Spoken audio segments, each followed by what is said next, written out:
Okay, we have the upper arms installed. You'll notice the arrow on the cross shaft faces forward.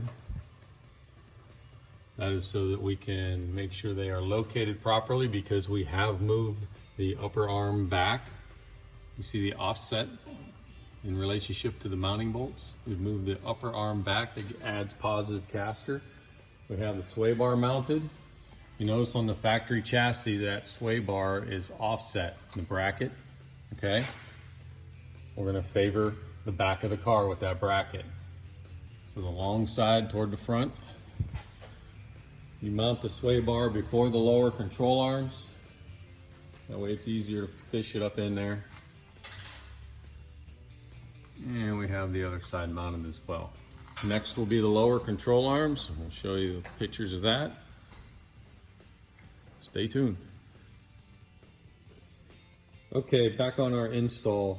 In your kit, you're gonna get these plates. These are for your lower arm. It's the short arm in the original pocket. So they used to have the eccentric bolts that went through this long slot up here. So what we do is we're gonna run this with the bolt toward the engine on both sides. We're gonna put these up in there. We'll put the bolts through, put the lower control arm up in there. So that's gonna have a plate here and on the back side, and that's gonna be on both arms, okay? And that locates your lower arm, and it does not allow the bolt to slide back and forth. It locks it in one position, and that is toward the engine. It's on the engine side.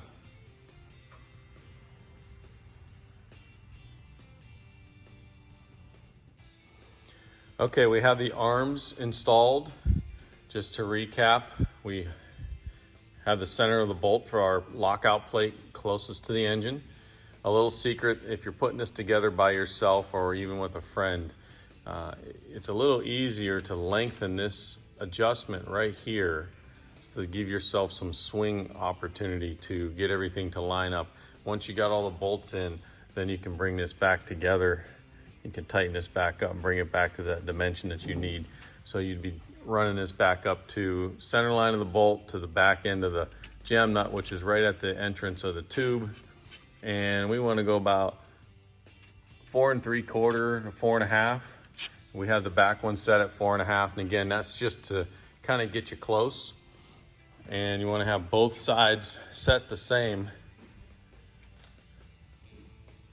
That way you start out with a symmetrical car. Next will be the shocks and the sway bar.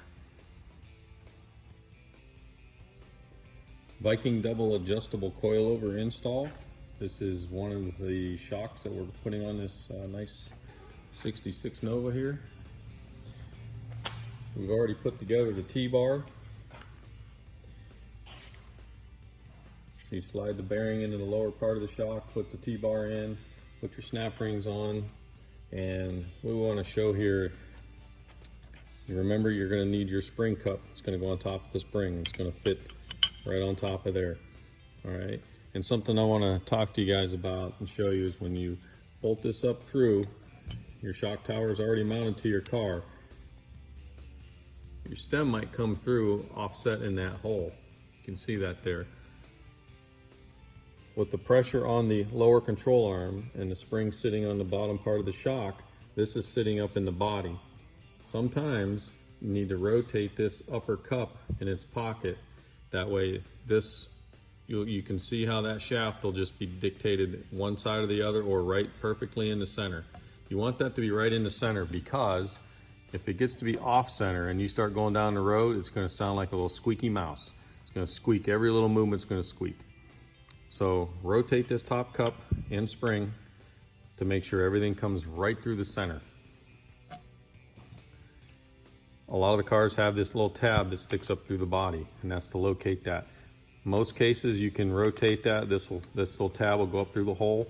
You can rotate it just enough in here to get that to be centered. If not, you can do what we did. We took the little tab off. That way we can rotate this thing 360 degrees and make that thing perfectly centered. So now that we have our coilovers installed, bolted to the upper control arms, we talked about indexing the shaft inside this hole. And you can see right now the way it sits, it wants to ride on the engine side of that hole, and that is going to squeak something fierce. No matter how much you pry this over and tighten it up, it's going to go back. So my assistant down below is going to slowly spin that spring, and we're going to watch this thing go around to the center. You can see it. It's just going to walk right around that hole. Keep going, Chris. All right, stop right there. So you can see how we now have that, he's rotated that and it's centered. That is where we want to tighten it down. When you tighten that down, you want to make sure you can see over here. See how much of that rubber bushing goes out beyond that spacer? That's how you want it tightened up. That way it'll stay right in the center and you'll have zero squeaks.